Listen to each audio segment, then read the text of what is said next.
and thanks for joining me for another video from Counselor Tips.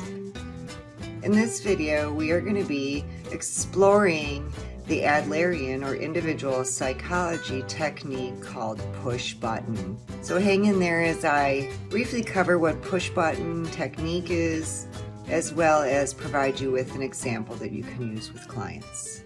The Pushbutton technique allows clients to interrupt a feeling or a thought.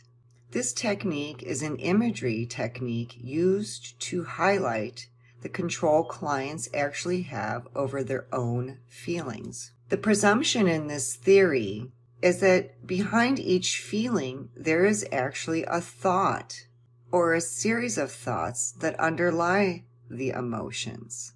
If the client can change their cognitions and what they're thinking about, then the client can change their emotional response. As counselors, we want to ask the client to remember a pleasant incident that they have experienced, and then become aware of the feeling connected to it. Then we want to ask the client to remember an unpleasant experience and the feelings connected to that. Once you've asked the client to perform both the memory and feeling identification to a pleasant and unpleasant experience, we then reinforce to the client that they can act and think in one way responding to their perceived pleasant experience, and then they can switch it and act and think a different way when it comes to an unpleasant experience. The result we're looking for by using the Pushbutton technique is that the clients become aware that they have the power to change their own feelings, and that clients can create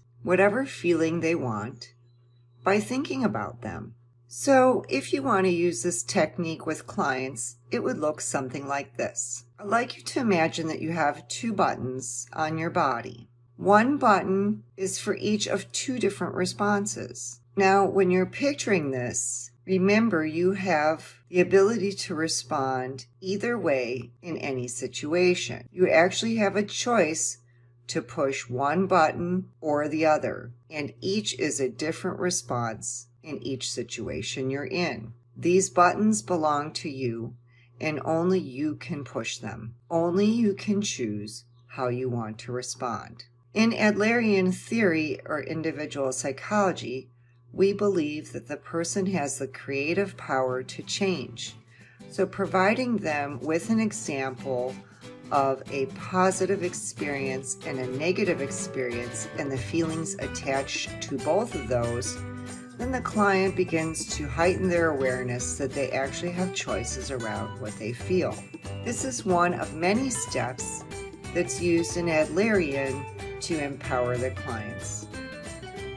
I hope you found this brief review of this technique to be helpful, and good luck in using it while applying Adlerian or individual psychology.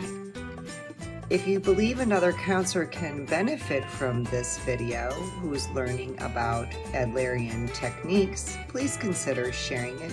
And if you find that you're learning from these videos, please consider subscribing to Counselor Tips. I'll see you soon.